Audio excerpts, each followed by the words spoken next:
Welcome to the Not So Famous Podcast. I'm Gabriel. I'm Jeremiah. And this is episode 54? I have no idea. 54, 55, maybe 56. 52. Whatever it says right there is what our episode is. Whatever you clicked on, that's our episode. You say 52? I have no idea. I don't think we're 52. I think we're 53. I'm saying 55. 55. Okay. No, 54. 54. Okay. 54, yeah.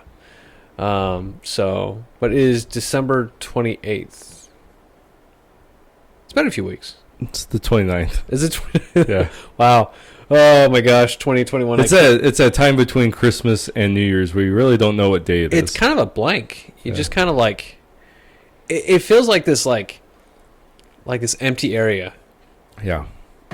You know, it's like, can we just call ourselves a new year already? I want to start prepping to write down 2021 I have. because I know in my documents I'm going to be writing and stuff, like I'm going to put 2020. Oh, yeah. Yeah. I thought I made that mistake before. I'm like, did I put 2021 when it was still 2020? You know what? I didn't make the mistake from 19 to 20. No? No, because they're so different. That's true. It's like, oh, this is 20. Mm. You know, 20 to 21. Yeah. Probably make the mistake. I probably will. Oh. Well, hopefully 2021 is going to be a better year than 2020. It's not going to be a better it's not. year. It's not going to be better at all. No, it's not. We all hope and say it is, but I think that's just to make us feel good. Well, it's like, what's going to happen on the 6th of January when senators all go in there and all the electors and all that? What's going to happen? Hopefully Civil War. That'd be fun. Yeah. Start off with a bang. Yeah. Welcome 2021. You can finally drink now. Oh, 2020 can finally drink. That's not a good thing. Oh, 2021. Hold my beer. Yeah. The 2021 is be drinking Twisted Tea, and you saw that video, right? No. You didn't see that video? No. Oh. No, I didn't. No, you didn't. You didn't see the video. You British? Oh, I know. It came out a little bit. No, so like, we'll touch on this very briefly because actually, this video actually pisses me off. And not because of the content in the video. Okay. I don't think it's really the video pisses me off. It's news pissed me off because this became the forefront. Is that thing where the guy hit him? Yeah, the guy had a Twisted Tea in his hand and just. What was that? The guy deserved it. The guy deserved it. This dude was calling this black dude an N-word and just really pissing him off. And the dude was just like, yeah, the dude drops his Twisted Tea on the ground. I saw. I saw was the thing goes down and he picks up and he's like, bam. Oh, dude, yeah. But that other guy, he was like, the white dude was just pissing him off, man. He was just being a jerk. He was just saying the N-word and he just whammed him right across the face because dude trying to kick in his can, man. Yeah, I saw that. He was chill and stuff, but then he was like, that put the icing on the cake. That would have pissed me off too. He wailed and he starts. You just see the rest of the video? No, he starts. Black dude starts beating the crap out of him, and I'm just like, yeah, beat the crap out of him, man. That guy deserved it. Yeah. And he's just like, no one ever called me that again, And I'm like, yeah, dude, that white dude really got his butt kicked, and he deserved that. I was like, hell yeah. That's what... Talk crap. That's how it goes. Right? And justice is served.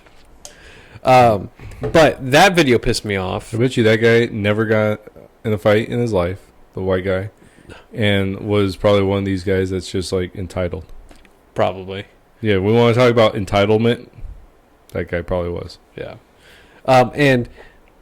weird thing is you saw the Twisted Tea blow up. Mm-hmm. Where did it all go? It just kind of went disappeared. It was like a really good pop too. Yeah, it was like that's all I saw. So I saw the guy drops a can. It's just like a little video. Drops a can. The guy tries to kick. The other guy tries to kick it. He picks it up and it's just bam, and it just goes, just repeats that like hit on the face. So that was a good hit. That was a good hit. Fantastic. Yeah. And I saw a meme that popped up. I might have shared it to you, or maybe I shared it to Jack. It says it was like a meme that just like an advertisement for Twisted Tea. It says nothing hits harder than Twisted Tea. That's pretty good. Yeah, that's pretty good. And the whole thing was actually an advertisement. Yeah, like, it right? wasn't real. Actually, I started seeing Twisted Tea advertisements on Facebook now. Really? Yeah. And I'm just like, really? But what pissed me off though We're is gonna make bank off this one. yeah, right.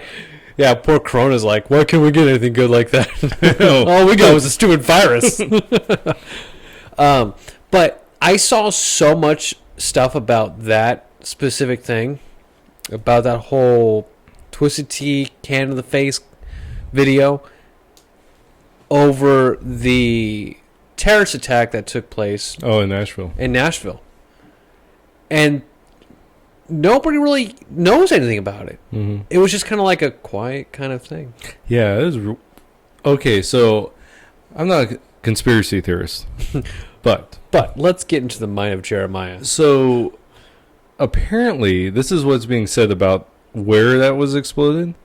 Is like there was some stuff about election stuff that was supposed to be like at one of those buildings.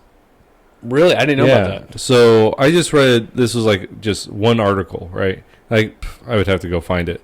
But they talked about how at one of these buildings, that's where like election stuff was being held. Mm-hmm. And then it blew up, right? Okay, if you just hear that, it's like, well, maybe that's a conspiracy, like just a whatever. Except 2 days later, at another place that held election stuff, burned to the ground. Really? Yeah. So 2 places that were supposedly having election stuff just gone. Yeah, but this was in Tennessee, right? Right.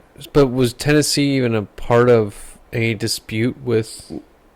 No. It's just like where things were... Oh, I don't know. I don't like... Right. That's just what the articles said. Like I read one article that's like, oh yeah, this place had something to do with the elections. And then I read another article about a fire, and it said this place had the same thing. And then in Tennessee, like a day later, a box truck had a very similar thing to the RV. I saw that. And they caught the guy. Oh, and did they? I think they're going to get him for like 2 or 3 felony counts. Okay. For I forgot what they were for, but it was like, dang. Yeah. Because I was just wondering, like, because someone's like, it's copycat. I'm like, how fast can a copycat do that? Yeah, it's a pretty fast copycat. Yeah. You got to be like, oh, that's a great idea. We're going to Home Depot right now. Yeah. I just happen to have the bombs. Yeah, I just happen to get all this fertilizer and, or all this perfect equipment to make a bomb in my truck. Right. It doesn't make sense. Speaking of which, I do have fertilizer and sulfur, and because we were going to make black powder. Is that legal? Yeah. Oh, you can actually make your own black powder? Yeah. Oh. It's not like it's going to burn. It's not like bullet grain. Oh, okay. But it's Why like... do you need that? Oh, we were teaching the kids like Revolutionary War or Civil War stuff. Cool. Yeah. So we're going to make black powder. Nice. Yeah, so we bought it. We haven't done anything with it. Oh, nice. Yeah. Just waiting for those bombs. Just kidding, ATF. Yeah. Just kidding. If you're going to come after me for bump stocks. No, I'm just kidding. I don't have those. Me neither. Mine Fell into a lake. fell in a lake in northern Alaska. Yeah. Anyways. Yeah. You should show them like what actually like a flintlock pistol. Well, my dad has a musket. Oh, does he? Yeah, I believe it's from the 1800s. Nice. Still fireable. Really? Yeah. Take really good care of it. Really good. Yeah. So, yeah, but he always brings it down, and then I always forget to like show the kids. I think, yeah, that's really cool. It's like authentic to the 1800s. Yeah. Really, that's pretty awesome. And then he bought my mom bought him this because in California, so you need a background check, right, for any firearm purchase unless it's a black powder gun. Really? Yeah. You can buy a black powder gun. It's a 18 something Navy. I don't know. You can buy them. They're like 150 to like 250, somewhere in that. And then you can convert them to an actual like modern day cartridge. Really? Yeah. For like $50. Really? Yeah. So for about $300, you have a revolver. An unregistered revolver. Yeah. In California. Whoa! Yeah. I'm not saying that's what he did. Of course not. But yeah, it's a pretty cool gun. He told me, he's like, I wanted to see how it fired. So he has a little shop, right? Mm-hmm. And so he has bullet board because they do like work on tons of different places. They did this job for the FBI, and they had bullet board, and so he took some because they had extra. So he took some home, and he's like, I want to see like how the bullet board would do it and the new gun. So, his room where he does all, because he built Whoa. So hold on. I don't want to beat you to this already, but do you telling me he's going to shoot his gun in his house? No, not in his house. In his in workshop? His shop. Yeah, his workshop. Where is this shop located at? It don't matter. So anyways, so his shop is half the size of this office. Like, it's a small shop. Really? Yeah. And so he gets on one side and shoots it. It's a black powder gun. Yeah, I know. It just smokes him out. Oh my gosh. It's hilarious. He's like, yeah, I had to open a window. Neighbors are like, man, he's smoking it up in there. Yeah, he's hotboxing that thing. Oh, so, man. How'd the board do? Oh, fantastic. Really? Yeah. I never heard of that stuff. Yeah, so it's basically concrete is what it is. Mm-hmm. But yeah, it's has all these fibers in it to stop bullets. Nice. And so it can take a lot of beating. Wow. Yeah. So did it penetrate, or no? I want to say it didn't penetrate, but did it like? It just absorbed it, so it didn't go through. So and it's still. I think he took it up to his property, and he built this range. It's a 2-person range, so it's not very wide. Mm-hmm. And then, but it's like 100 yards, so he can shoot his rifle. And at the end of it, he has railroad ties. And behind that, he has the bullet board. And behind that, it's a mound of dirt. So that way he doesn't go past it. It's in a little valley that is on his property. Right, okay. So it's pretty cool. Nice. I haven't been up there since they did it. This is in the... Arizona. Oh, Arizona, okay. Yeah. I didn't know if it was in communist California. No. That's because that's pretty ballsy. Yeah. I'm going to do this out here. I was going to say, your dad's got some... Yeah. With titanium. Yeah. Just cling, cling. But, yeah, so that's, yeah. Nice. But, Christmas was just last week. Did you have a good Christmas? I did. I got this shirt. Nice. It's a nice shirt. Yeah. Because I was going to ask, what did Santa bring you for Christmas? Okay, so I got this shirt. I got a hat. Mm-hmm. It was nice. I saw that. So always get advertisements right on Facebook. So I saw this hat, and is that where like your entire family does their Christmas shopping at? Yeah. Right on Facebook. Yep. So I got this hat, and it looked cool because I thought it was wood. Mm-hmm. It's not. It's plastic, like the emblem. Oh, okay. And so it's actually, no, I didn't bring it. Oh. But yeah, I mean, it's a nice hat. It's big, like it's one of those flex hats, and so it's like I hate those hats, just because if you don't get the exact right type, it's going to be too big. Like this hat, when I coached for Scholars High School, they had the same type of hat, so it was just like a little big, and so it slightly protrudes on the outside. And it's like, you know, so it needs to be like taken in. But it's a nice hat. And then I got a shooting tree. Nice. So what is it rated? So I asked the guy. It's pistol caliber. But I asked the guy. I'm like, hey. So let me put this in context. Okay. So we go up to Havasu, and Marika's like, hey, let's go to the gun shop, which is really weird. That's a fantastic wife you have. I know. So this is weird stuff. So Marika is really like getting into guns. Is it kind of scary? No, it's very attractive actually. Turns me on. But she, like, we went down a couple weeks ago, and she's like, here's $200, go buy ammo. And I'm like, wow, like someone gave us this money for Christmas, right? And so she's like, yeah, go buy ammo. She gave you money to get ammo. Yeah, dude, your wife is awesome. Yeah, so I spent $150 because that's all I needed. Because remember, you can only get so much, which is stupid. So I got the most I could get. So we go up to Havasu, and she's like, let's go to the gun shop, see if we can buy some ammo. Which I'm like, oh, fantastic. So we go to one. They have nothing. I mean, nothing. Really? Yeah, he's like, I have one 9mm bullet, and he pulls it out. Really? Yeah. I'm like, that's all right. But it looks like $20. Yeah.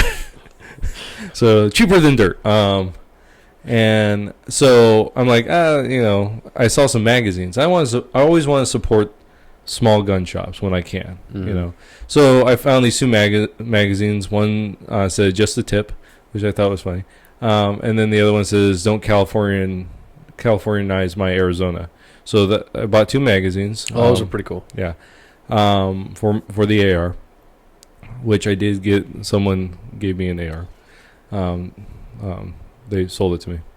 But that got destroyed in the house fire, right? Yeah, it's sad thing. But then, so we go to another one, Southwestern Arms, or whatever it is. Yeah. And I've always actually had bad experiences with this shop. The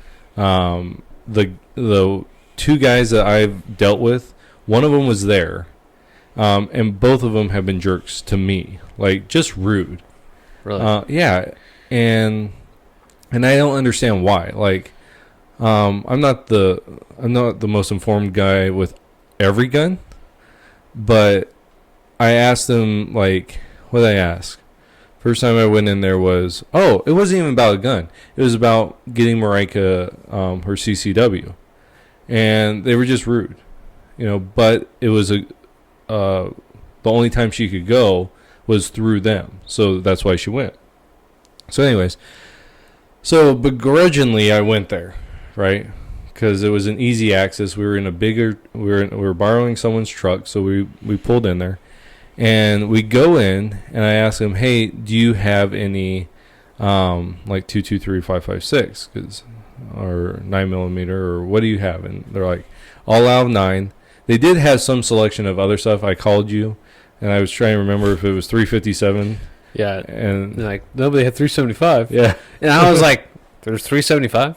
Yeah, that's why I'm like, I think it was 357, but it's 375 here. So I'm like, anyway. So, and then the guy goes, I have 2 boxes of 556, but they're green tips, right? I'm like, I think they were like $20 a piece. I'm like, I'll get them. You know, I want to shoot through walls, and so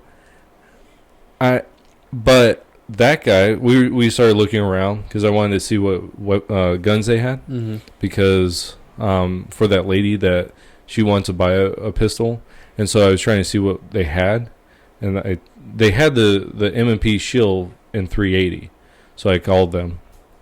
By the time all that was done, I think the owner of the place was there, and he comes out from the back, and he's like, "Can I help you?" And I said, "Yeah, I'm going to buy your 556."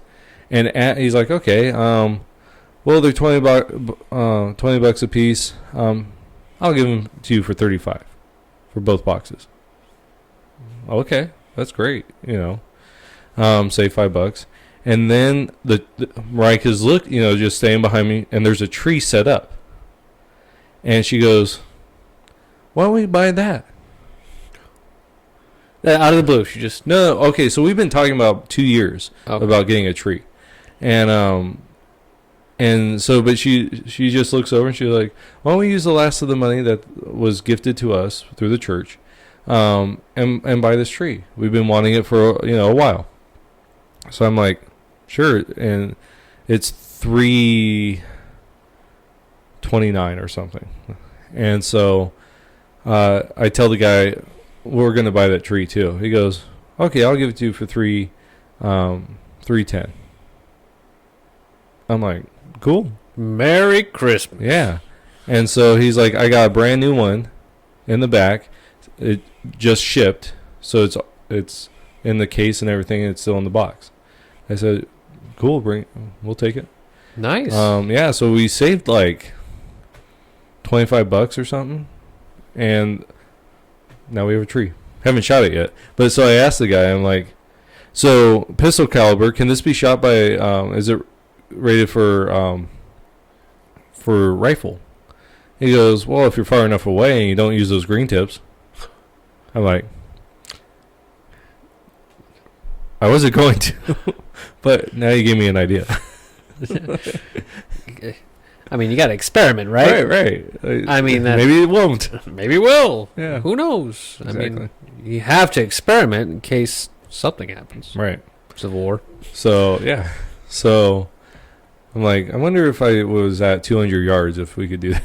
That'd be a hard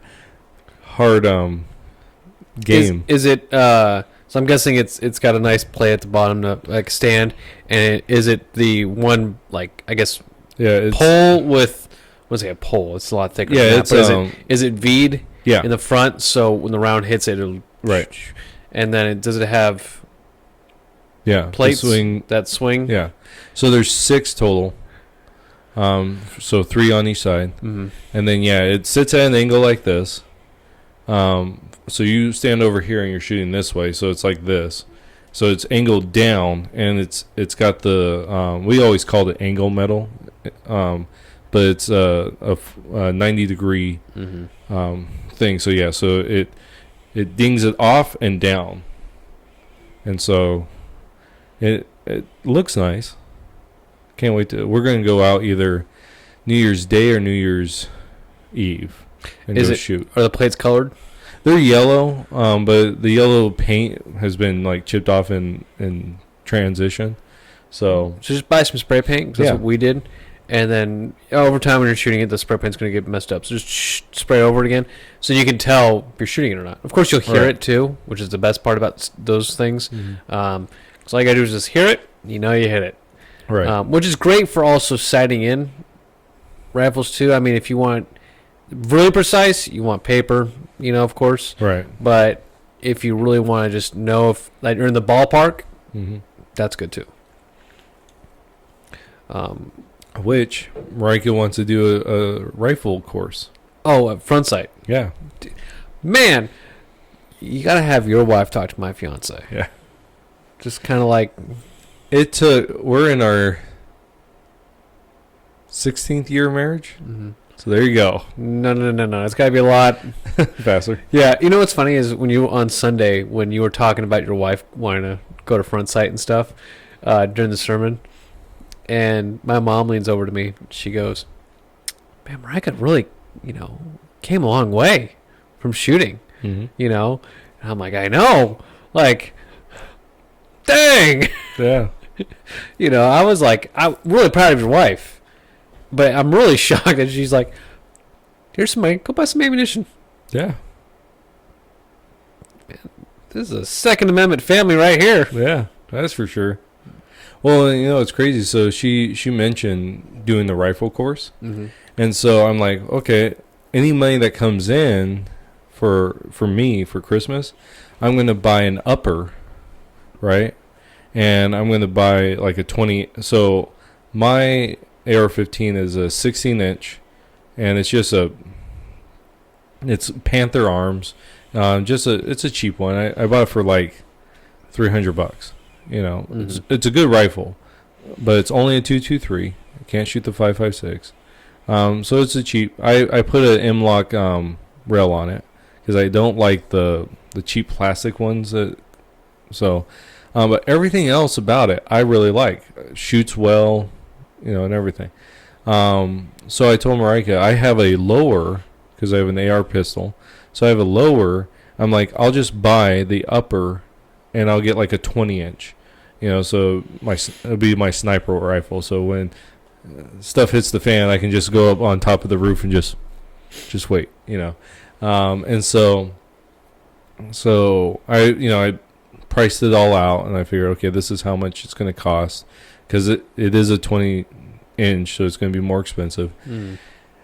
Really hard to find one, but I found one because everything's out, and she tells a family member about it, and they're like, well, I'll gift it to him, a full one, for Christmas. And so I'm like, yeah, this is a good gun. I sent you a picture of it. It is, and I shot it Christmas Day, and I think it was Christmas Day. Yeah, Christmas Day, and it's slightly off. The scope is slightly off. It's off to the left. But I took my brother-in-law and father-in-law out, and I had two tannerite things. One of them, I don't know why it didn't explode. Like, did you mix it good enough? Apparently, that must be it. Because we hit that thing, and my father-in-law hit it, then I hit it, and they had like 3 or 4 bullet holes in it. Took off the lid. Were you backing up? Out. Oh yeah, 100 yards. Maybe you were too far back. So I think it's got to hit a certain velocity. Right. Well, they always say about 100 yards. Oh, okay. So I was at 100 yards. Okay. Well, roughly. I walked it out. So the other one was my brother-in-law's, and he was trying to hit it. He was getting right around it, right? And so I had the last round or last magazine of the day. So I couldn't. I know I hit the one because it dumped. So I'm like, okay, I'm not going to mess with that. So I'm trying to zero in on this one, and I'm figuring out, because this is the first time I've shot it, right? Mm-hmm. So I'm zeroing in. I'm like, okay, so it's a little more left, and then I shoot it, boom, right? Explodes. I look down, last bullet. This is the last round, and I hit that thing. Nice. Yeah, I'm like, I feel pretty good. Exploded it. It was great. Nice. So it was a pretty good gun. It's a heavy sucker. Like, it's heavier than my other one. You want a Smith 500? For free? No, yeah. for sale. No, I don't. No. 1,000. Blow off my hand. I got 2. Why don't you go sell it at a gun shop? Don't want to give you. You're going to make my blood boil right now. They don't want to give you. Nowhere near. I bought that thing for $1,400. Okay.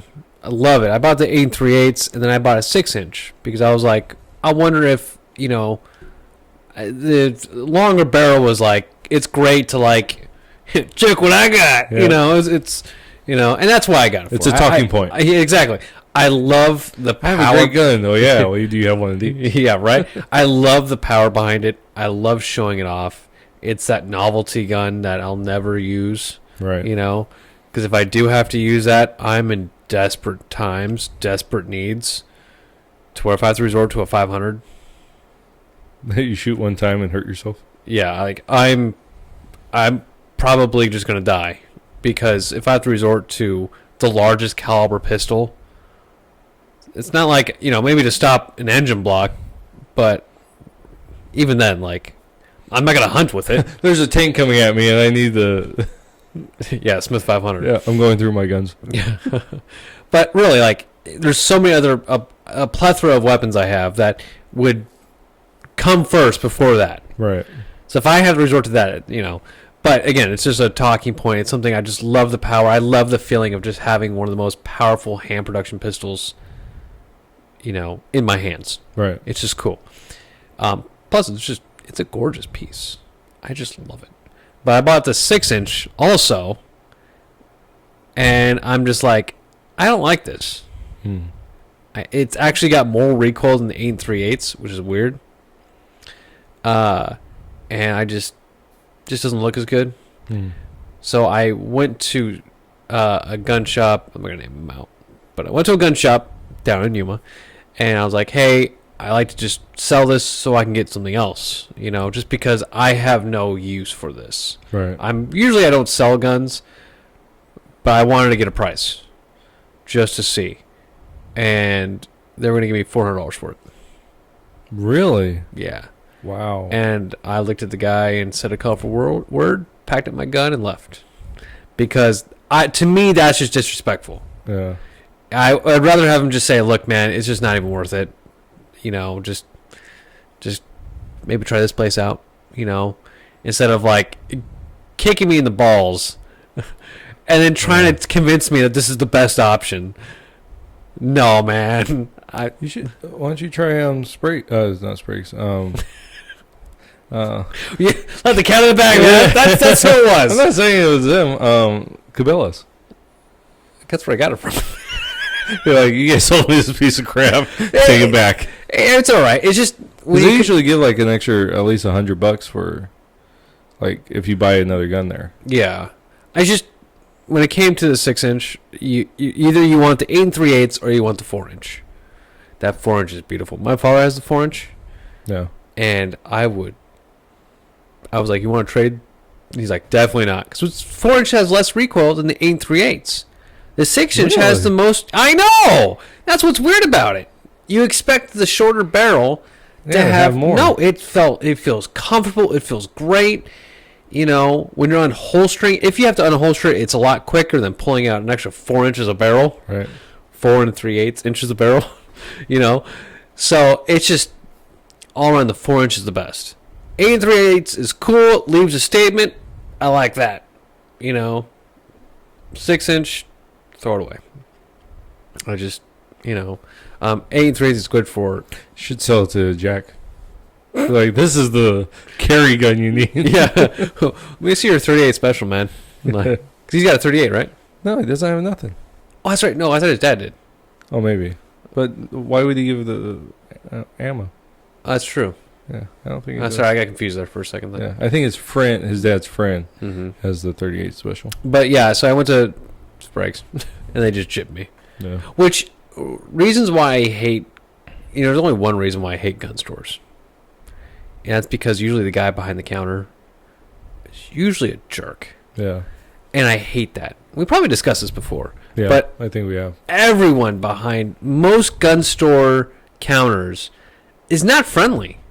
They have like this chip on their shoulder, like, I'm better than you because I'm selling guns. Right. It's like, man, come on, be friendly, and you're also a salesman. You should be friendly. You should be courteous. You should be presenting guns to me like I'm a first time buyer. Right. Because now you're intimidating that new buyer that wants to come in and purchase a gun for self defense. You just turn them away. Right. And I've had circumstances like that, and it's just like, look, this is what I'm buying. I know what I'm getting. Just give me the paperwork. Run my background already, and just, right. Well, and like there's when I've gotten into gun shops, like I've had pretty good experiences. Like one down in Yuma, the first gun I ever bought, was a great experience. Went in there, they had a gun that I wanted. They sold it to me for under price because the owner didn't want it, so they sold it under price. I did go into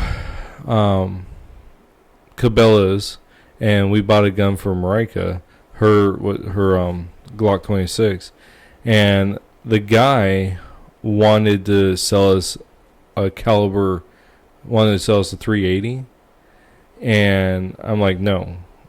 We're specifically getting this gun so that we have the same caliber, because she likes my gun.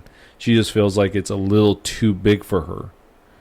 And so the 26 is the obvious choice, because if she likes my gun, but it's a little too big, that's what the 26 is. Mm-hmm. And I didn't like the guy trying to like change our minds. You know, and I mean, I can understand what he's saying. It's a easier gun for ladies to use because it's a smaller caliber, you know, and all this. But You do that during the part of where you're looking at, not when you've finalized and made your decision. yeah, he should have said, "What are you guys looking at?" And if we would have said, "We don't really know. We want to use it for this," he go, "Okay, well, here are some guns that you might like." But when we went up there, I'm like, I want to look at the Glock 26. It's for my wife.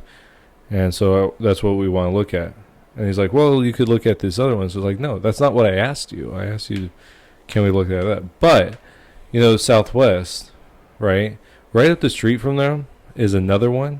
And it's focused on rifles. Yeah, AR. Yeah, I've been there. That guy was super nice. I don't know if you've had... Actually, I haven't really ever dealt with him. He was polite going in and going out, you know, but that was pretty much it. Yeah, well, I went up there, and it was for my AR pistol. And I'm like, okay, I need these couple things. And then he's like, okay, well, I got this, you know. And he helped me real fast. And then he's like, hey, and I was going to, this is prior to me getting it, right? I had ordered it, the upper. And I just needed a couple little things for the lower. And I'm like, in my mind, I've been doing all this research, and I was going to get the stamp before I actually put it together. I was going to get a stamp, because it would be an SBR, right? And that's when he told me about braces, right? Having a brace, and you don't need to get the stamp at that point. And I'm like, cool, you know. So I've had the only time was that one time at Cabela's, and the guy wasn't a jerk. It was just like not obnoxious. Helpful. Yeah. And then Southwest, like those two. I don't mind throwing them under the bus. Well, I've had some good experiences because I bought a lot of guns from Sprague's in Untitled. Spent a lot of money there. Yeah. I've only bought 2. No, I went up there once. 4 or 5, wow. I think 4. Because I went up there once just because my dad was picking up a gun, and we went in there and I saw a gun just on a nice rack on the counter, and I was like, "Oh, that's pretty cool." 20 minutes later, I left with it. Nice. And my dad's holding his Tavor, and I'm like, I got my Vepr 12, and I'm just like, how'd this happen? What happened? You know. Jeez. So I've given them a lot of money. It's just like, I don't know, just this friendly, courteous feel, you know. Right. Like when you go in there, you should, you know, I don't know, you should be welcoming for new buyers, Right. you know. And you're going to get those customers that they know it all, which they fairly, many of them know a lot about guns, you know, so they know what they want. But be there for the new buyers, especially during this time. When there's a lot of new buyers. I have family who are Democrats, and they became recent new buyers of a gun. Yep. You know, and I just feel like, you know, that's your first impression. When you walk in that gun store, you need I wouldn't say a friendly environment. Like, you need rainbows and stuff on the walls. No. Staff says it all. Right. You know, and when you educate them and friendly about it and show them that this is a tool and stuff, that opens their eyes more. Right. You know. So yeah, just gun stores, I just wish they were more. Well, you know what? And that's one of the reasons why I really like Front Sight. If you're brand new, you are going to feel completely comfortable going through the course and coming out on the other side. Like for Marika. So to take her up there, it took some encouragement to have her go up there. Because she was shooting, right?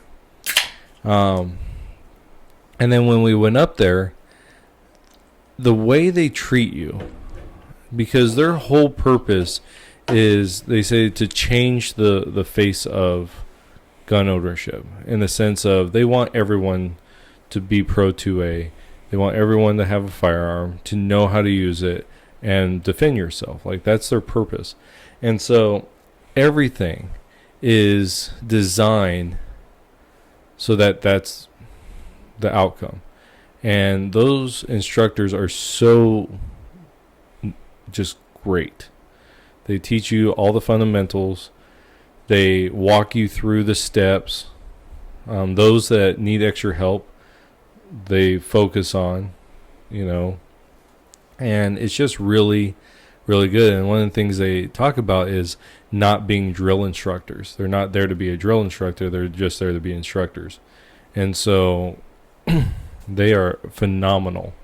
And so it doesn't feel like you feel like they're good. Like, in fact, at one point during the course, they take you out onto they have two ranges that you go on. You have the short range where you learn all the fundamentals, and then the longer range where you really hammer in, right? And while you're there, I think it's the first range, they show you some stuff, and then in their instructor, so I didn't find this out till later, because once you become part of Front Sight, they actually open up instructor courses to you. So like anyone can become instructor. They just require, I think it's like you're there like 2 or 3 weeks a year to do instructing. But part of it is at any time you have to be able to be called upon by either one of the other instructors, one of the students, or one of the upper guys that they come out on and you are to do everything that they ask you and do it perfect. So these guys, I mean, it's like both times, okay? So I've gone twice. Both times, one of the instructors gets up there and they ask them, okay, I want you to put the bullet here. And bam. Both times the different instructors, because they have probably like 40 instructors, right? And both times those different instructors hit that target exactly what the guy asked for. And it's like, that's pretty impressive. Wow. And I don't know if they hey, you're going to shoot this today, so get ready. Or it's just like, okay, who wants to do it? You, okay. But it's really impressive the way they coordinate themselves and how they deal with the people. So. Mm-hmm. Interesting. And I like that whole concept of we're not here to be drill sergeants. Right. We're not here to beat the fundamentals in your head, because you don't retain a whole lot then. Mm-hmm. When it comes to building that foundation of learning about your firearm, you need an easy learning to keep it in your head so you can easily understand and know the fundamentals. Mm-hmm. Because you don't want something pounded in your head, because then you're fumbling around, you're probably going to forget something, once you've developed that and you're learning more of the stages of defensive shooting, really learning that kind of stuff, and you need to be more fast-paced. You need to be more, right, spot on with things, and a little bit more, I guess, stricter drills, mm-hmm. Then I can start seeing that a little bit more, because then you have to start learning life and death situations, but that's good. And I think that goes to the gun store thing, because I think that's where they get that mentality a little bit, is they have to have this very stern kind of, right, it's like, no, come on, man, so that's good. I like that Front Sight. yeah. You've always spoke highly of that place. Yeah, I've been really impressed. Both times I gone there, and in fact I spoke about it on Sunday, and I had 2 people come up to me afterwards, and they're like, "Oh, we might be interested in going up there." You're like, extra points. Well, what it does is, so I looked up my account last night. I have 22,000 points. Wow. And that's stuff you can use you said shirts, jackets. Yeah, it's apparel. Can you get ammo? You can't get ammo with the points, but you can get but in Whose Line Is Anyways, the points don't matter. Exactly, but in this one they do. But you can get like rentals. So like I can rent a gun. Oh, down there you can actually. Oh, that's pretty cool. Yeah, and they're usually all Glock 17s because they're the easiest, like just for anyone to pick up and shoot. And so in fact that's what my father-in-law, when he went with us, he rented there, and my dad always rents because he has a Glock 17, but he figures I'll use theirs. That way I'm not, because he's from California, he doesn't want to travel across state lines with it and all that. And so, yeah, so that's what it is. So you could get T-shirts, you can get their books. Their books are like $40. So you can use your points for that. We have a whole bunch of silhouettes, because they have they design their own. And the reason why is because the guy that started it, that owns the company, he was a chiropractor, and so he's all he has medical training, and he designed it because the ocular area, like that is one of the main areas, and then the cavity, the chest cavity, and so those are like all that he wants to focus on. Not so much, how other ones will have like zero in, like here, this is points and all that, and so they don't do that. They just like, okay, this is your area, right? This is your area, and so they work on that. It's grouping in that area, and so, but so you could use that. I think it's belts, pants, stuff like that, patches, whatever they have. But then I was looking at it, and I have 20 Patriot memberships to sell, and 20 what are they called? Going up there, just like courses, like okay, like classes. So 20 classes as well, and so, which I think I paid like $200 for that. Oh well. So I got my membership, and then for $200 I got all that. Nice. Yeah. So, which I'm going to charge people like $100. That way I can get my directorship, which is like $1,000. Weren't you hesitant on that though? Wasn't there something about front sight you were like a little like? Well, yeah, because like kind of not fully cultish, but you were kind of like, this is kind of weird. Well, okay, so I did some research because I try not to do anything without like doing some research on it, because I don't want to like get into a cult like situation, right? And so like if I ever work with people, I try to vet them as best as possible.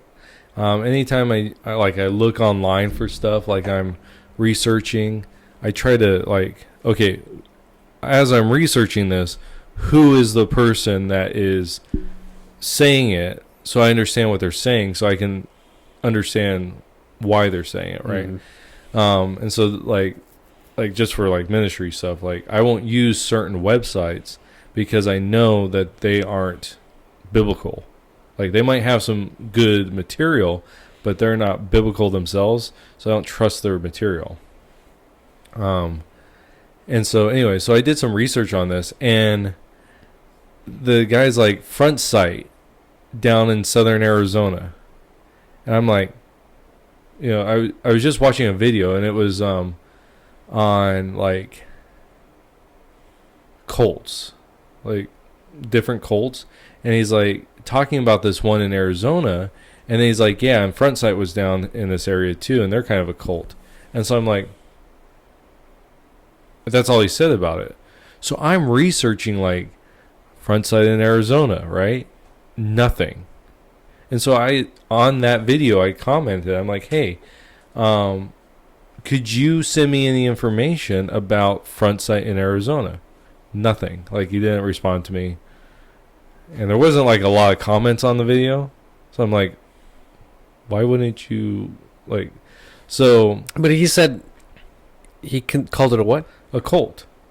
Okay. Now I want to make sure that you were like saying cult and not cult. No, not cult, like COLT. Yeah. Cult, CULT. So I'm like, because we were talking about guns. So yeah. So I'm like, I don't understand it. And all the history I know of Front Sight is that they started, I believe, in California because that's where he's from. And they have a facility. They moved out to Nevada, and they bought like 500 acres. They have a facility in Alaska, but it's not like you have to. It's very like small, and it's like barely. It's like we have a gun range in Bouse. It's like that, like with a building, and you have to do certain things. You have to request certain things, and they have to be doing it at certain times, right? Like their one in Nevada is their big one, and you can go anytime you want, except for all this pandemic stuff. Right. And then they have one in the eastern United States, and it's the same thing at like Alaska. That's it. Like that's all. And I'm like, what? Like there's nothing.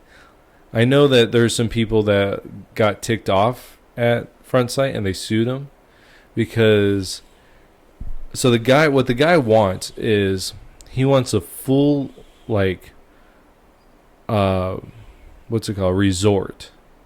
Like, and he sends you tons of stuff, right? And it's kind of a pyramid scheme, sort of. If it's kind of, it is. Well, okay, so this is what it's like. So, right? wait. Is it one person tells two people, and those two people tell three people? Okay, so check this out. So, you can, let's just take you. Okay. Right? If you were to buy into it, just straight buy into it, never go, you never went, you just want to buy into it and then go, it's like $2,000. Okay, to do a course, and there are people that do that, especially rich people. They do that. They'll buy these courses, just go for the course, and that's it. If you want to buy a membership, you're talking like $10,000. All right, but once you become a member, they give you discounts. So if say you buy, like me, I'm a commander. Okay, I didn't spend any money. It was a gift. My dad gifted it to me. My dad, he knew a guy, and the guy sold him his commander for $100. Okay, so that guy had bought in, but then over time, and this is what they did to me. They sent me something, and they're like, "Hey, for $200, it was about $300 actually. It's $295. We'll give you so many Patriot memberships and so many classes for $300. And if you buy that, right, you pay a little bit extra, like $100, we'll double it." And so that's what I did. So for about $400, I got 20 classes and 20 memberships. And 22,000 points, right? And so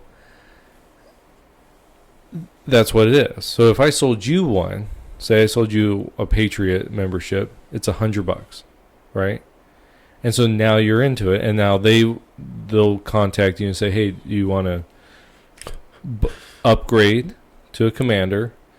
Here's how much it is, and we'll do some other things." That's what happened with my dad. He was a commander. For $500, he was able to get 10 commanders, and he was bumped up to director. Right. No. Oh, your father's director. Yeah. Oh, he's not a director. He's got that title of director for. Yeah, and there's other ones above that. Right. It's just it's funny when you're like, $100, they'll contact you. Yeah. Be ready. But so that's how it works. So it's not a pyramid scheme in the sense of like. I feel like it's just networking. Yeah, it's more of that. It's going to be called the pyramid scheme. Yeah. People are going to look at that and say, yeah, it's a pyramid scheme. Yeah. See, a pyramid scheme, what it really is when you go, all right, I need more people under me, so that pushes me higher, right? That's actually not what's going on.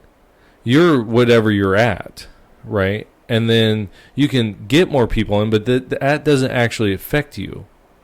you know, what they do is then they just come to you and say, hey, do you want to move up? Like right now, they have a thing, and they've been going on for about a year. It's the night. Want to be a night level, and the night level is like you have director, and I think night is right above that, and it's $1,000. And when you get it, you get a bunch of stuff, but then you get like a gun, like, and they get higher up. Like, so if you pay $300, you become a knight, right? And that's it. But if you pay $500, you get like the knight plus some ear protection and some eye protection, right? And then you get higher, and when you get to like $2,000, it's like you get 2 guns. And it's like, okay, say the gun's about $400. It's pistols, right? About $400. That's $800. Really, you're only spending at that point $1,200, right? Because you're getting 2 guns. Are they engraved? They have the Knight logo on them. On the, that's I on would the say handle. that's close to maybe 800, 700. Yeah, so I mean, it's like if you have money, it's like, oh yeah, you know, that's cool. Yeah, that's so like Marika's dad. He liked it. We brought him up there. He really liked it. He became a director. Wow, out of the gate. Really? Yeah, because once you sign up, that's when they start sending you. That's when they emails. get you. Yeah. So say I take you. Right. I don't give you don't buy a commander. I just take you up there. You do the class, right? As soon as you sign up, because you have to actually make an account and everything, they start emailing you deals. They'll be like, hey, do you want to become a commander? Or do you want to become a director? Or do you want to, do this? This is how much it's going to cost you. And so if you wait around, depending on, you might get a really good deal. Like my brother-in-law and my dad are both directors. My brother-in-law spent, I think it's like $800. And he got 3 commanders, right? My dad waited 5 months or 6 months. He became a director for $500, and he got 10 commanders things. So he just waited and got a better deal, right? And so, it's all about that. When they send you deals, you can say like, because I told Marika one time, I'm like, if they send this one like that's a director, and I can get 10 commanders, I'm buying it. I don't care. Like, I'm not even consulting you. Like, I'm buying it because it's a really good deal. Right. So it seems like when you buy into something, it's a lot of it's just benefiting you. Yeah. And what's great about it, so I don't know if it's going to last forever, right? But if I was retired, my parents are going to do this. They've already told me. If I was retired and didn't have anything to do, I could take a whole year, right? This 2 weeks before the first of the year, I call them up and I say, I want to come in 2 weeks, right? And every week after that, for the rest of the year, I call them 2 weeks out, right? Because the next week I call them, okay, the second week of January I want to come in. That first week I'm already there. I call them and I'm like, on the third week, you can do that for every single week for the rest of the year. For the rest of your life if you wanted to. And what, just take classes? And just take classes. Wow. Because they're free. Once you become a member, every class is free. Wow. Now, you have to, say you go to the pistol class, you have to go to pistol 1, right? And you have to graduate that class in order to go to pistol 2. Right. Right? But you can take that pistol 1 as many times as you want until you get it. So the first time I went, I passed. I graduated, right? So, but I went back because Marika went, her father-in-law went, or her father went. And so I did it again. My goal now, until she graduates, is to distinguish graduate that class. Oh, you failed it by like 1 point, right? Yeah, 5 points. One bullet. Missed by one bullet. bullet. Yeah, that's right. But it was 5 points. And so, yeah. So And then once you do that, you go to the next level. It's the same thing. You go until you graduate that course, and then you go to the next level. And there's like 10 courses per weapon. So you have 10 for pistol, 10 for shotgun, 10 for rifle. And they deal with all different stuff. You get to the end of these things, and we're talking like jumping out of helicopters type of stuff. Yeah. Like you're learning military tactics at the end of it. But if you're just going and you just want to like refine your skills, Pistol 1 is perfect. You know, Pistol 2 is like a little more fun. Like you go through a kill house, you know, you do more hostage stuff. You know, you learn like shooting on the knee, shooting on the ground. You know, you learn those extra stuff, which would be really good. But if you just want to hone your skills, in fact, the first time I was there was a group from Colorado. It was a principals. They were all principals from different schools, high schools, middle schools, and their district allowed them to carry the principals. And all they had to do was every year go and get certified. You know, go through a course that is a national recognized course. And that's what they did. Every single year they went out there, took Pistol 1. And they didn't have to graduate it because they got a certificate at the end. Now, they've been doing it for like 3 or 4 years, so they all graduated. But they just had to have that certificate that said they participated. And so, you know, so it was a really good like refresher and everything for them. And so that's pretty awesome. Yeah. So I think it's fantastic. Like and then like if you have the money, you can get personalized courses, because then you know once you get into the higher ones, like I think once you become a knight or higher, then you get certificates that say that you can go and get like a personal pistol class, you know, or you can pay the money, which is like $2,000. Mm-hmm. But I guess Donald Trump Jr. is a member. No kidding. Yeah. Good for him. Yeah. That's pretty awesome. Does it feel good to be a part of an organization that's like... Well, you know what's really nice about it is like, you go there and it's just fun. See, yeah. I have a thing in my head right now, and I guess it's just the stigma for like groups like this when it comes to, you know, it's like that range staff. They're just kind of, they're jerks. Yeah. You know, or they're just kind of like, you know, they're not the nicest of people. Right. Really. Just like how we're talking about with the gun store stuff. Mm-hmm. You know, I feel like that's them. You know. I'm playing footsies. I'm playing footsies with you. You know, I got this mind in my head where you just got some people that are just not, kind of impatient. They're like, oh, great, we have a crappy shooter, you know. Mm-hmm. You're telling me the complete opposite. Yeah. They're not like this. They're really great guys and stuff. I guess, you know, I'd have to actually go there and witness this, because you're painting a totally different picture than what I guess, like, than when I'm just kind of what I've dealt with like indoor ranges or... Well, and a lot of these people, they're like, okay, so the first time I went, right, mm-hmm. we had 4 instructors. 3 the first 2 days, and then the 4th one came the last 2 days. Okay? One was a retired disc jockey. That's what he used to do. Another one was a retired pastor. The girl who was the range master, okay, so she had gone through all the instructions, and this was her last thing.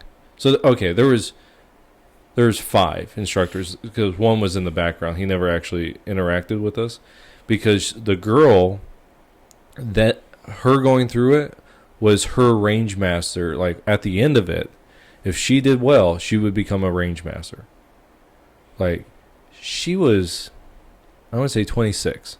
Really? Yeah. Wow. She was phenomenal. Like her like whole demeanor was just phenomenal. Like she was very intelligent, knew what she was talking about, was able to she answered every question and just had fun. Like she was having fun. And so it's like, oh man, this is fun. The other two instructors, phenomenal. They were nice guys. They had fun with it. You know, the other guy, he was kind of standoffish because his whole job was just to watch her. And so he wasn't there to interact with other people. But even then, you could ask him questions, and he would, like, during the downtime, and he would answer you. Like, he would explain things to you, but he always, like, pointed you back to her because he wanted to see how she would do. So, you know, he was standoffish, but there was a purpose behind it. Then, I think I told you this, the fourth guy, or the one that was actually helping us, he was used to be a range master for the California Penal, you know, for like what your dad did. Corrections. Yeah, for the correction. So he came over, and that guy, like, I credit him with me being a better shot than I was. Like, the first 2 days, I was going through and I was learning. I'm like, okay, like, I know a little bit, right? I've been out shooting, and I'm learning a lot. And then we get to the end, right? And they start timing you because they want you to move faster, because they want a balance between accuracy and speed. And so they're helping you, trying to find that your niche, right? And so he comes over, and I'm just like going so fast, and I'm missing the target. We're talking at 7 yards, you know, so it's not very far. And he comes over, he's like, "What's going on?" I'm like, "I don't know. I can't hear when the buzzer goes off, like the second buzzer, to let us know." So I'm like, so I'm trying to go as fast as I can to find out, you know, what that is. He goes, "Okay, you go as fast as you can. Get on target, right? Go through the whole thing, because they have 5 steps." He goes, "Go through all of it. Get on target when the buzzer goes, and then don't fire. Like, get it to the point where you're ready to fire. You know, so you press the trigger to that point, right?" He's like, "But don't fire. I will tap you on the shoulder and let you know when that second buzzer goes off, right?" So I go, and I'm waiting and waiting and waiting and waiting, waiting. I'm just waiting there, and finally I feel him tap me, and he tells me, "You are going so fast, and you're on target, but by the time you pull that trigger, you're just speeding through." He's like, "Go as fast as you can, like you've been doing, and then pause. Take a breath and shoot." That one thing completely changed, like, my ability to fire a pistol. Because then, like, I could go fast and fire fast eventually to where I'm hitting my target at 15, 25 yards because of that instruction. And it was just like, that's nothing, right? But he saw it and understood what I needed, and he stepped in and was like, "Here it is." Nice. Yeah. I like how you said there's like the disc jockey, retired disc jockey, pastor. You know, you have all these people of different careers, different backgrounds, because that makes me happy. Because, you know, you get those group that's like, we're all prior service rangers or special forces, and we're better. That's the attitude. Right. I hate that attitude. We're better than you. Right. Because, you know, you end up putting down the people who don't know what you're trying to teach, and they're trying to learn. That's when I'm like, I can't. This is too stupid. Right. You know, yeah, you're probably knowledgeable. You probably know your stuff, but because you're being a douche about it, you know, I just don't want to take part in it. Right. You know, because I won't soak in my head better. Right.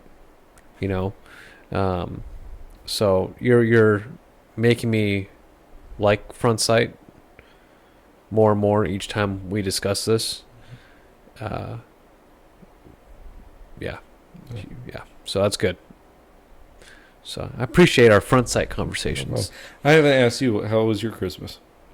It was good. Spent it with the family. Got some good gifts. I got no gun stuff. So it wasn't a good Christmas. No, it wasn't. No, it was a fantastic Christmas. I got a beard trimmer, as you can see, because I trimmed my beard down. And who'd you get that from? My parents. Oh, okay. I think that's going a little too much. I think they were like telling me something. They're like, "Hey, like your beard's just too much. You got to trim it." I was like, "Thanks, Mom." And then I got a George Foreman grill. It's a strange. I wasn't expecting that. I was like, "Oh, who gave you that? My parents did." I was like, "Oh, why are you giving me this? I can't shoot something with this. Noob target. It's got some like weird steel plating in there." You should have been like, "Is this rated for pistol or rifle?"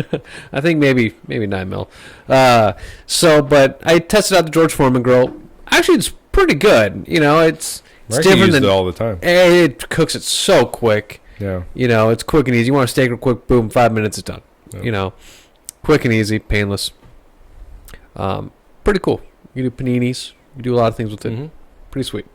And my brother, he got me a beard straightener because I like to grow my beard out long. Right. And it's the contradictory. It was like I was like, do I straighten my beard? Do I trim my beard? Maybe I'll straighten my beard. Send some photos to my brother saying, "Hey, thanks for the beard straightener."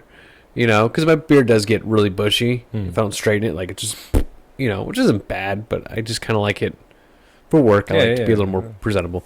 And I was like, maybe I'll straighten it one day, take a bunch of photos, send it to my brother. "Thanks for the straightener, bro." Next day, trim my beard. "Thanks for the straightener, beard trimmer, Mom." You know, so it's just nice. I'm like trying to figure out what I want her to do.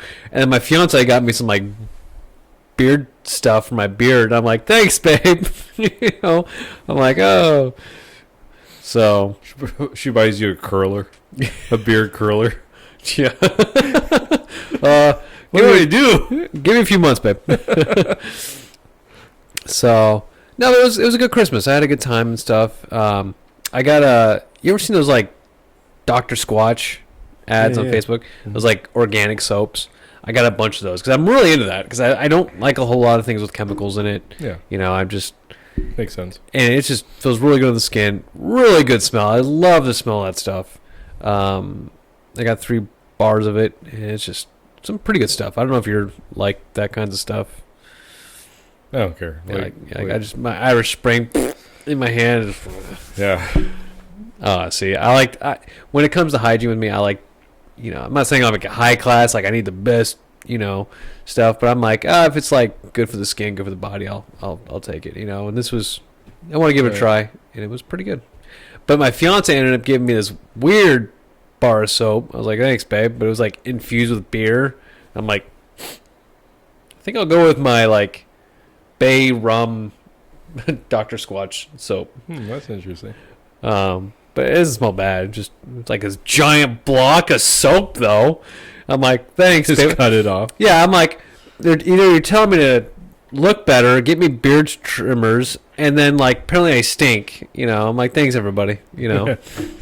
So, and apparently I can't cook. So here's a George Foreman grill too. Everyone knows, like, he really stinks. So we all have to get him something. He stinks. His beard sucks, and he can't cook. So just get him all this, guys. You know.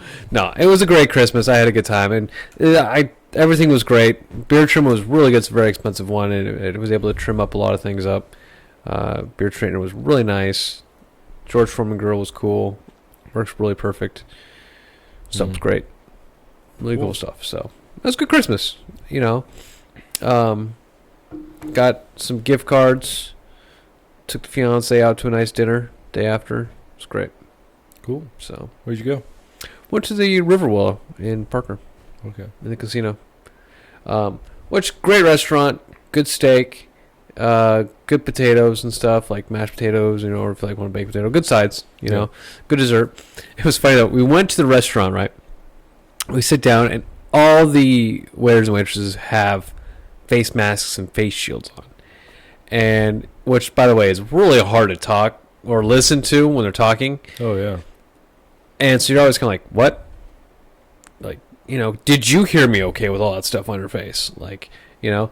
And one guy, me and Brianna, we ordered some dessert, and we're sitting there waiting for our dessert and stuff. And the waiter comes up, and he goes, "Do you guys need any salt and pepper?" I'm like, "Oh, no, we already ate. We're waiting for our dessert."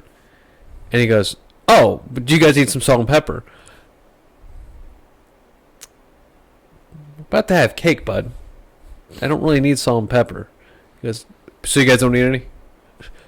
No, man, we're okay. We're okay. Are you sure? Yeah. And I'm like, we're good, man. We're good. We don't need any salt and pepper, man. He's like, okay. He walks away. I'm like, this guy has nothing else to do. You should have asked him, like, how many people eat salt and pepper with their cake? Yeah, I should have, because I told him blatantly. I'm like, no, we just ordered dessert. That'd be weird. Yeah, it was like a little awkward. You like this apple pie? It'd be better if it had pepper. Yeah. Well, it was me and my fiance, and they put us in the largest booth. It was a horseshoe booth, but it'll fit like maybe 8 people. Right. You know, and so you can't sit on one side of the horseshoe and the other. You know, so me and her kind of like scooched into like where it kind of like where it starts kind of curving around, so we can kind of like sit next to each other, but kind of like, you know. Yeah. And so it's just really awkward. I'm like, you guys have like these 2 people booths. There's still some open.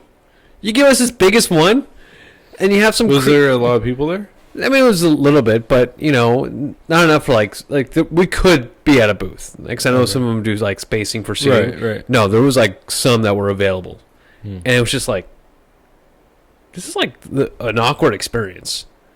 Steak was great, everything was great, you know, but it was just like an awkward experience, you know, and like they'll give you like a big basket of bread and butter, which is really cool, you know, right. as a starter, and then.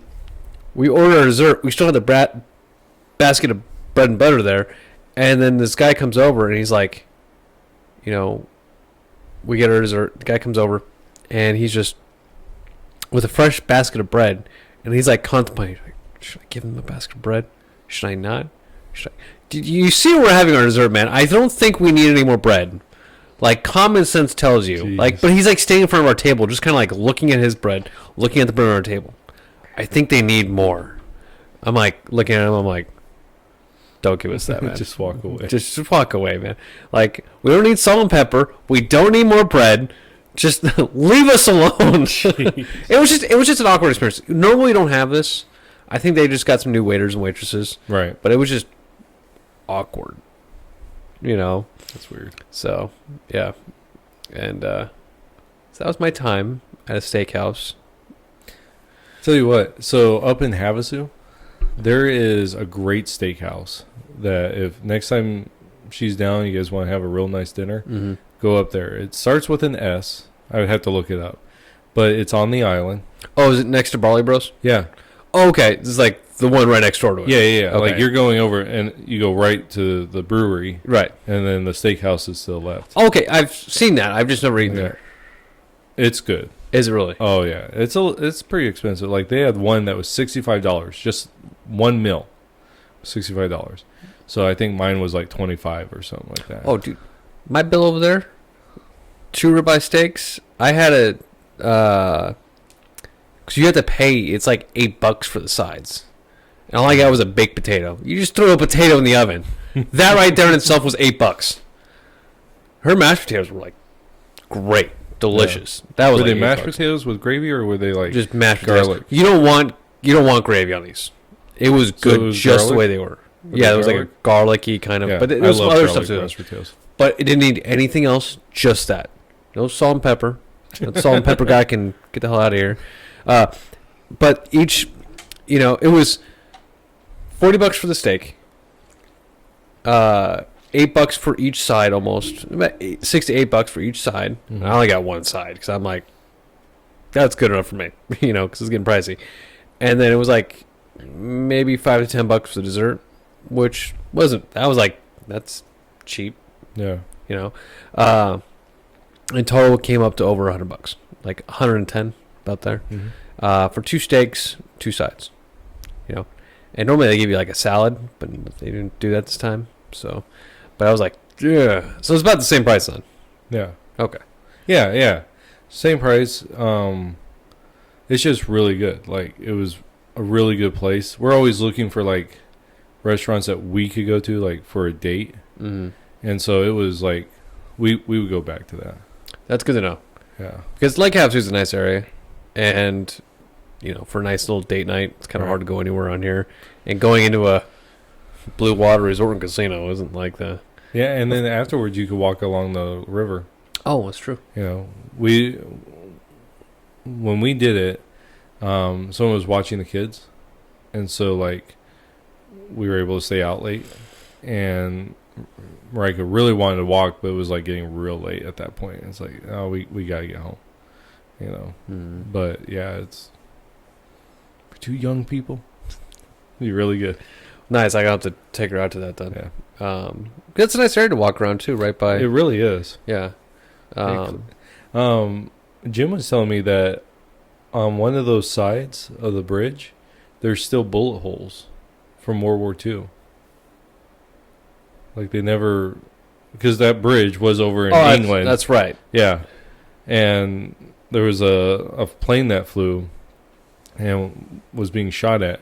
And there's bullet holes in the bridge, and they never like replaced those. I mean, when they brought them over here, They never fixed it up or anything.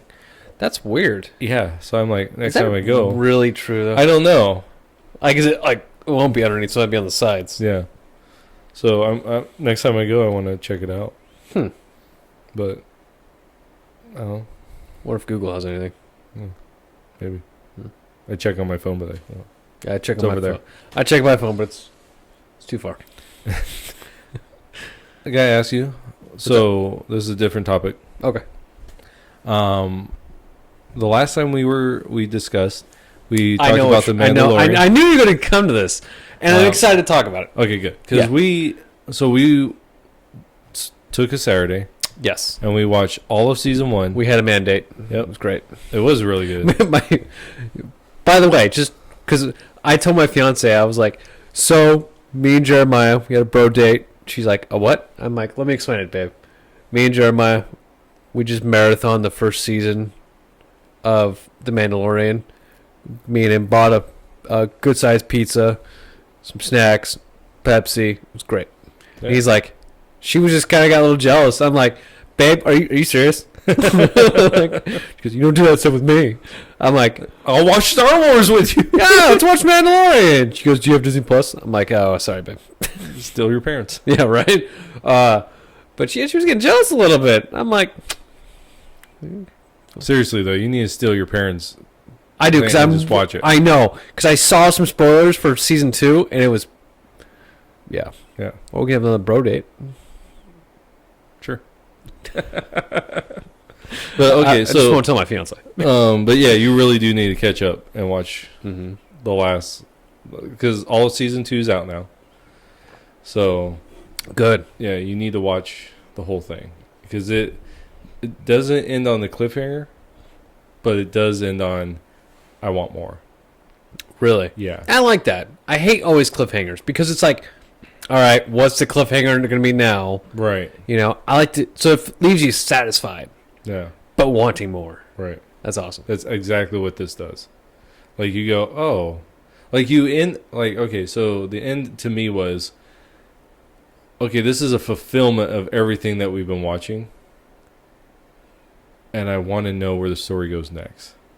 Because it's like, stuff happens and it like leaves a lot of like open-ended questions. And so that's why I'm like, open-ended questions is fine, but like, yeah, it's not like the cliffhanger off of season 1.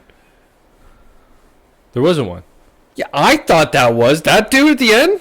No, I'm sorry, that was season 2. No, that was season 1. No, you're right. When he comes out of the Darksaber. Okay, no, that was yes. Yeah. Yes, I was talking. Okay, no, I was referencing season 2, episode 1. Okay. I remember we watched the first episode of season 2. Yeah, so at the end of season 1, you have him coming out of the TIE fighter with the thing. That's not a cliffhanger. No. A cliffhanger would be more of like, oh, what's going to happen next? Like Mandalorian's hanging on to something. Dear life. To be continued. Yeah. No, that's a cliffhanger. Yeah. So that was a cool thing to leave off on. That's basically how season 2 does. Cool. No, I'm fine with that. Because you're not like, you're still left with like this great feeling. You're like, he didn't die. Which I knew that wasn't going to happen anyways. But you're left also with like, what the heck is that? Right. You know? So no, I like the way they're doing things. It's so far it's It's been phenomenal. Okay, I can never say that word. Fantastic. There you go. That's my favorite word. Fabulous. Fabulous. Okay. Yeah. So what did you think of season 1? So, watching season 1, I guess I'll take you from the very start, not from the very first episode, just my first thoughts. Yeah. I don't like TV. I don't like TV shows. I don't like Hollywood. I don't like any of this stuff. It's just me. I'm just not a TV guy, you know. But I was kind of worried. New Star Wars suck. Yeah. 7, 8, 9. Yeah. We've talked about it. I'm not going to keep beating a dead horse, but they suck. So going into this, wasn't too excited. Man, was I so happy finishing that first episode. It was so good. It was like being like so dehydrated and then just just jumping into the ocean. I don't want to say the ocean because you can't drink the ocean. But like just jumping into a bunch of drinking water and just being just totally rejuvenated. Like it was just, dude, it was just wonderful. It was just a fantastic first episode. Okay, so it's the first episode for season 1. Fantastic opening. It was just all around awesome. Mm-hmm. You know, the opening sequence for it was just like, this guy's badass. Yeah, where he cuts the guy in half. Yeah, cuts the guy in half like that. That was so cool. And just like this, in his whole demeanor, and it stays all the way through. Mm-hmm. You know, he doesn't kind of break like his demeanor really. You know, he just pretty much follows through. A quick, maybe like a little witty thing here and there, like a subtleness to where like this little funny side kind of comes out a little bit. But other than that, he stays the entire character through the whole first season. Right. And it's just really brilliant because you really, really like this character. He's a mysterious character. He really is. Oh, yeah. Because I like the idea of you can't see his face. So you can't really. This is his voice and his personality with the suit combined make up this whole entire character. It leaves you wondering a bit. But it's just this badass character. And then even when you finally get to, spoilers, see his face, mm-hmm. you're just like, oh. And the helmet goes back on. It makes sense, too. It does. It totally does. But, like, the helmet comes off, but it doesn't ruin the character for you. Mm-hmm. You're not like, I don't see him with the helmet on, but only, like, I know what he looks like now. That ruined it. No. Like, as soon as the helmet came back on, I immediately went back to the Mandalorian, the guy I was like just in awe of about how badass this guy is. Mm-hmm. And I think that was so cool because it's like, a perfect example of this is Kylo Ren. Awesome character. When you see him with the mask on, he's like this really mean, like you're like, oh, this guy's crazy. Takes the mask off. Whoa, dude, that nose. Mm-hmm. Dude, it ruined it. It ruined it. Mm-hmm. They picked the worst actor to play Kylo Ren. And I mean, I guess he's probably a great guy. Nothing against his acting. The look of him is just bad. Should have kept the mask on the entire time. Exactly. They should have. But every time he put the mask on now, all I saw was the actor. Right. In this one, I don't get that with Mandalorian. And so it was like this awesome reveal, and it was like, oh my gosh. And as soon as he put the mask on, I was like, oh man, all right, he's back. Mandalorian's back. Mm-hmm. And it was just really cool. And it was just a great first season. And it was everything 7, 8, 9 should have been. Directing, writing, storytelling, just everything. It should have been everything that the newer series should have been, Right. And especially with showing remnants of the old empire and bringing up this previous lore, because they really didn't do that in 7, 8, and 9. Right. They really didn't do that, and this did justice for the series. Mm-hmm. Man, dude, you saw me like we're watching this show, and I'm like, all these awesome, badass parts of the show. I look at you, I'm like, oh, and you're just like, that's right. I'm just I was like watching the I'm whole time. This is stoked, and like you saw me freak out some stuff. I'm like, Yeah. no, yeah, dude, that was pretty awesome. I've seen some good TV shows, some that like leave you wondering, and you're just like, oh, but nothing got me more pumped up than this show. Yeah. Just because it's cool. The storytelling is it's perfect for the lore of Star Wars. right. They did just a fantastic job, and characters. I can't say enough. Just like the first episode of the second season, they went on Tatooine, and you get this whole lore about like, not I want to say this whole entire lore, but you get a lot of development for the Tusken Raiders. Yeah. And I just thought that was the coolest thing, and I was telling my father that because, like, you don't know anything about them. Mm-hmm. Through all of 1 to 6, you don't know anything about the Tusken Raiders, really. All you know is they shoot crappy guns, and they're on Tatooine, and they go, Right. that's all you know. Right. So it was really awesome revealing that. Mm-hmm. More about them. A lot about them. Yeah, you get a lot. Yeah. Or the creatures or characters that put Han Solo in carbonite. Those ones that are up there. Yeah. You learn more about them. Mm-hmm. A lot more about them. And you get attached to one of the characters. And it hits you hard. Not spoiling anything. He dies. Sorry. But it hits you hard. It does. And you're just like, oh, it hit Mandalorian hard too. You could tell, in the show. So it's just, it was a damn good show. Yeah. I was pretty pleased. Yeah. We want to watch the second season right now.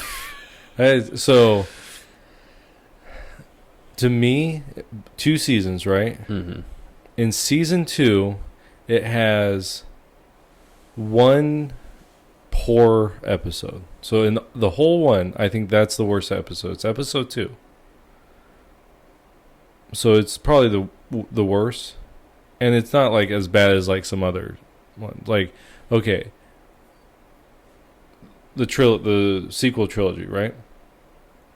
It's like you have Last Jedi is like, to me, the worst of the worst. Like, it's not Star Wars, it's barely a movie, right? And then you have Rise of Skywalker. Mm. To me, it's like Rise of Skywalker. Like, it's okay. Like, it's fine. Really? It's that bad? Yeah. Well, I don't know if it's that bad, but to me, the sequel trilogy. Mm-hmm. To me, the first one's the best of the sequel trilogy. Then you have Rise of Skywalker, which is down here, and then you have like Last Jedi, like way over there. It's not even close.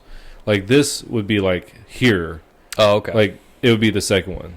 So if this is your standard of Star Wars, it would be the second one. And then you have like, anyways, the original trilogy, like up there. Was there a reason why the second episode was like? Do you see any kind of like? It's just like development. Like, it's because it's serialized, so it's just like this. This is what happens next. And it's a good story. Like, it's an interesting story. It's a more horror story. Like, get some horror in there. And it's like playing to the original. I think his name's Ralph McQuarrie. Like, his artwork. So they bring that in, and then and it gets you like introduced to some more of the lore that's going on, and like what's going on. You get some of that in there. So it's not like a bad episode. It's just like when you put it in the 2 seasons, it just doesn't it's not on the level. Mm-hmm. And then the next one, it's better, but still, it's like, when you go off of that first episode, it's like, phew. Oh, really? Yeah. And then it's like, okay, the next one's better. But then you get the last episodes. And, oh my gosh. So there's a big difference. So we got this great first episode of the second season to drops. I mean, it's not like the worst of episodes, but it's like it's good, but it's not like great. Yeah, I mean it's fine. Okay, it's fine. Yeah, But then the third episode, it goes up a little bit more, so it's Okay. still not at episode 1, but it goes back. It's starting to go back up. You get to episode 4, and then the rest of them, fantastic. okay, so it kind of steps out of the little hole it made. Yeah, Okay. yeah, because the fourth one is just phenomenal. Like it's a return. There's Jedi, and it's like just this cool like. It's just cool. Okay, and then the next one after that, you get the return of someone. I won't say who. You get a return of them, and then the seventh one. The seventh one is. It's a filler episode. It's definitely a filler episode, right? They don't need it. They really don't. But there's a scene in it that is so phenomenal. It's probably one of the, like, and it's done with Bill Burr, okay, who's a comedian. It's such a great, it's 3 people, and it's so impactful because Burr is playing an ex-Imperial sniper, right? And you learn some of his backstory. And everything that he's talked up to that point, it hits you. Because there's some PTSD there. And the stuff that happens is just like, you have the Mandalorian, you have Burr, and then you have an Imperial. And all of them. Burr's the one that talks the most, and the Imperial, right? The Mandalorian, just his movement tells you like it's just like so much, right? I don't think he says any words in the whole time. And the two of the other two talking, oh my gosh, the Imperial who? It's just a Just a stormtrooper? no. Oh. Like an officer. Oh, okay. And he is such a good bad guy. Like, such a good bad guy. It's like, oh, you just hate him. He's just so good. You know? And it's just an amazing thing. And then at the end, there's interaction. I'm not telling you anything, but there's interaction between Burr and the Mandalorian. And it's just like this cool, like, moment. It's hilarious that they have this moment. It's not...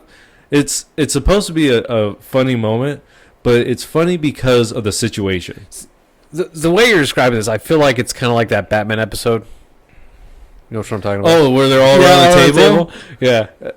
I would say, like, if we're talking about, like, what are some of the greatest table discussion, like, it's up there. Really? Yeah. Okay, you remember in the original New Hope, where they're on the Death Star and they're around, and that's just so iconic. I would say that it's not as that iconic because of everything that's going on, but as far as table scenes go, it's right up there. Really? Because everything that you've already gone through, like through the seasons, you get to this one point and you, like when I first watched that episode with Bill Burr and I hated the character. I'm like, kill the character, I could care less. Oh, his character? Yeah. Yeah. I mean, like, this character's horrible. You get to that scene, and all of a sudden I'm like, I love this character. This character's so good. He plays him so well. And then at the end of the episode, you're rooting for him because he's so like it opens him up, and that's good. Like, not just good Star Wars, it's good writing. They leave you a bad taste of his character in your mouth in the first season, and then you see him in this second season, and you're like, oh, it's this guy, and you're just like, oh, yeah, oh. And so to me, Filoni, like he introduces characters. Like, perfect example is Ahsoka Tano. When she first comes out, horrible character, annoying, just pain. Now she's a phenomenal character, like just great. He has a way, and maybe it's people around him, because I think Dave not Dave Filoni, Favreau, John Favreau. I think he wrote most of it, but it's got to be like this. Filoni had to have some influence here because he has a way of just bringing out character that just makes you want to root for people. Mm-hmm. So you have that scene, and then you had the last episode of the season, and it's good until the end, and then the end skyrockets it to fantastic. Like, oh really? Yeah.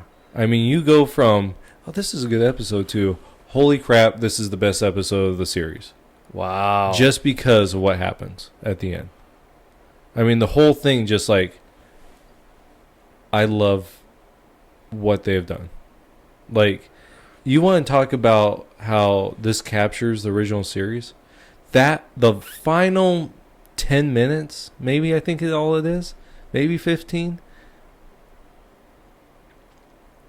it captures the original and then makes you go, I better get more of this, because don't tease me like this, you know, and not give me more of this, because this is everything. In fact, there's a guy, Star Wars Theory, I think he is. He's a YouTuber.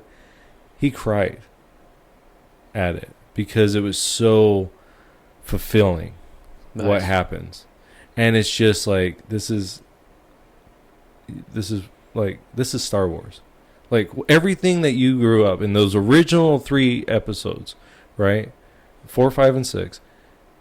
It's like, this is my Star Wars. This is what the sequels should have been. Is this? I mean, it's phenomenal. So, boo, I got chills. Yeah, just talking and thinking about it. Seriously, I'm gonna go watch it. Well, just that last part. Just fast forward it. Yeah. I tell you what, man, just all the characters I've seen, even like Bill Burr's character, like you see him in the first season, and you're just like, oh, this guy, I hope he dies, you know, and just you hope he's just like a throwaway bad guy, you know. But even all these characters that you meet in this are just so unique and just so cool. Again, even the throwaway ones, you know, like the I wouldn't call him the armor smith, the one that makes the female Mandalorian that's making the armor stuff. Such a unique character. Yeah. Yeah, you only see just a little bit, but then like, wow, you know, just from just her character. You don't need this whole lore behind her. Just the character that you're just given is just this really cool character. And it's just like, whoa. And it's just the world the Mandalorian is around. Just, I don't want to say it's a separate universe, but just the story in itself. Right. The Mandalorian. Phenomenal. Use the better word for fantastic piece of work. Yeah. So, really is. Very, very, very happy and for it. It does have its flaws, and there's little things that's like, oh, that doesn't make sense. Why would they do that? You know, and it's like, I can forgive that. Totally. You know? From what we've gotten? The sequel trilogy, I can forgive a lot. Yeah, this is like a 5-star restaurant. Yep. You know, even with you telling me like that second episode of season 2 and the third episode, they're fine. I'm like, dude, to me, that's like getting your salad at a 5-star restaurant. You get a salad from a 5-star restaurant, it's going to be the same salad that you get at, like, you know, McDonald's, really. I mean, come on. Right. It's a salad, you know. But as long as it's not that, like the 7, 8, 9, right, I'm happy with it. Yeah, it's... And then I don't know if they did this on purpose. I'm sure they did. They take digs at 7, 8, and 9. Really? Yeah. Really? Yeah. They say twice in the one with the first Jedi that they introduce, and one at the end when they do at the very end, the last episode, they take digs at 7, 8, and 9. Nice. Yeah, and I'm like, that's right. Like what they say in that makes sense in the first 6, you know, with the first 6. it doesn't make sense what in 7, 8, and 9. Like what 7, 8, and 9 did doesn't make sense with the others. But this makes sense with that all that. And it just like says, yeah, those other ones, yeah, they're crap. Like basically. So which I liked. I thought that's my problem with 7, 8, and 9 is exactly what they mention, you know. So, well, I'm excited to watch the second telling season. you should just tell your parents. Give me your passcode. I'm gonna have to do that. I'll Yeah, probably and do that just this watch 'em. weekend. Yeah. and just watch it, because I won't have time to sit down and watch it with you. Because I have to go to Yuma on Saturday, get some ammo, but I have to get our cat. Have to get shots. Oh, that's right. Which that cat, man, I almost killed it last night. Are you serious? Well, because it just It didn't pee anywhere, did it? Oh, it has. Oh. Yeah. So we have a squirt bottle now, and so it's been better. Nice. But so we have to fatten it up, right? Because it has to go in at the end of January. It has to go in and get fixed, and so we have to fatten it up. It's skin and bones, really, is what it was. So we've been feeding it, right? When it's hungry, we've been feeding it. Well, we overfed it. Oh. Yeah, we've overfed it. And so we're trying to cut back and only feed them 3 times a day and be more in line with because they're only supposed to eat, like, I think no more than like 6 ounces of food, which is like a can, one can. So, but man, because we had already conditioned it to eat whenever it wanted to, it meows all the time. And so 2:00 in the morning, it wakes up and wants to eat. And I'm just like, shut up. Because he sleeps right next to me. Because we have a crate and right here. And he's just meowing. I'm like, I'm going to kill this cat. I went out and slept on the couch. I was on the little couch. Which was very awkward. Oh, man, I would have... Yeah. Elizabeth! Yeah. Well, the problem is I don't want it to pee. Oh, true. You know, and so that's why I told her, actually. She's like, because I took the cat. It was in her bed. I took it, and I'm like, she says, well, why can't he sleep with me? I said, well, when he's potty trained, he can sleep wherever he wants. I don't care.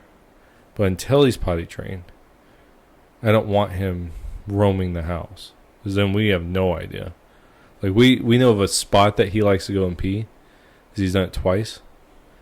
The tree was there, our Christmas tree, and so that's why we figured he went over there. And we're trying to condition him not to and go to the potty, and so we take him to the potty, you know, regularly, and he does go, you know. But like, until he can do that without us being on him, I'm not going to do it. We only had the cat for a week, Yeah. and a couple days, you know. And like, yeah, he's got so, and then Saturday the door was left open and we couldn't find the cat anywhere. Marika was telling me about this. Did she? Yeah, she's like, we thought we lost the cat, and she's like, I wouldn't mind at all. Yeah. She's actually the least, like, Really? I don't care about the cat. Wow. Yeah. And You're still attached to it, right? well, I'm like, what am I going to tell these people? Like, because we're technically fostering this cat. Oh, that's I'm like, true. we lost this cat. And what am I going to tell them? They took the time out that day to go ahead. So I'm like, they're going to be like, we're never letting you adopt from us again. Like, you lost the cat. And so it was on the freaking chair. It was underneath our dining room table on a chair, just sitting there. Well, I'm like, I was in my pajamas with my slippers on, walking the outside, looking for it. Dumb cat. So, but it's starting to play, like, Nice. finally. So that's nice. Does it still like you a lot? Oh no, it likes me when I feed it. So who does it like? It doesn't really like anyone. Like, it doesn't. Does that make you happy though? At least it doesn't like anybody. Exactly. If it can't, It doesn't doesn't like like me, being- it won't like anybody. Well, it doesn't like being picked up. It likes to be on the ground or wherever it lays. Right. Because it lays in front of our little heater, which is like our little fireplace. And then it gets up on the couch and sits on the top. And those are its two main spots. But if it's picked up, it does not like being on its back like a baby. But it will sit like in Elizabeth's bed. It'll sit there for an hour, with Elizabeth. So as long as it's not picked up, it likes to just lay there. Like you could lay next to it and pet it, and it's fine. As soon as you pick it up, it meows, and it's like, don't hold me. So it's not that kind of cat.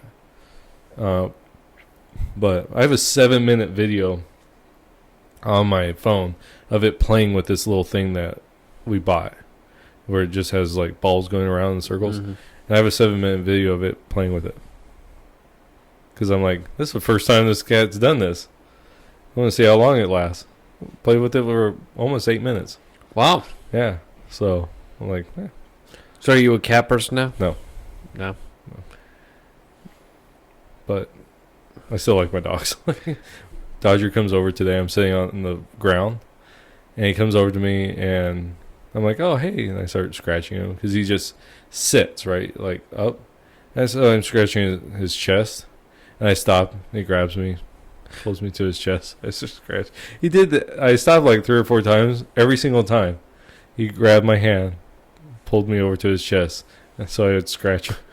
It was really funny. Nice. He's like, come on, man. Like, I'm your dog. Like, scratch me. Giving too much attention to the cat. Yeah. Love me for once. Yeah. So, Nice. it's funny. Oh. Well, Christmas is done. Almost the new year. Yep. Here comes 2021. 2021. Almost screwed it up. And we'll see how 2020 does when it turns 21. Yep. Because now 2020 can drink. Is it going to be a drunk? Yeah. Or is it going to fly straight? Yeah. I guess we'll see. Yep. Well, you have anything else? Nope. All right. Well, I guess. It's nice to have a fun podcast. Where Yeah, we're not instead of talking politics. I don't know. I like this. This was nice. No. But I guess on that note, we'll end it here. Guys, thank you so much for watching this episode of the Not So Famous podcast. Hopefully you guys liked it. If you guys did, make sure you guys please leave a like and subscribe. Yes. Hit the... Well, however, wherever you guys are You know what I know? What's I up? just found out? If you guys comment, it's better for people finding out about us. It's something with the algorithm of YouTube. Oh, really? Yeah, so it's better to comment something than nothing. Yeah, so you guys suck. You guys did great. Whatever. Yeah. Just leave a comment. But no matter if you guys find us on Facebook, if you guys happen to find us on YouTube, hit the thumbs up button, hit the like button, and if you guys want to watch more, if you guys are watching this on YouTube, hit the subscribe button also.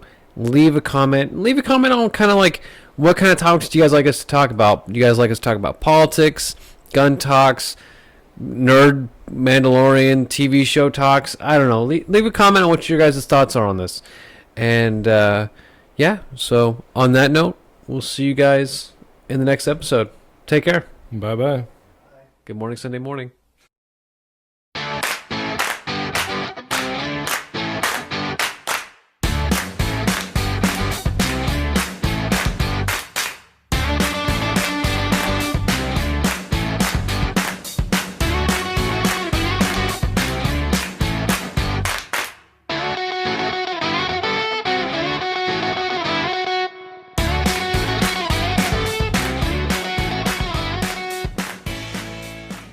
We're starting now, Jeremiah. When you're reviewing this video, here, this is it.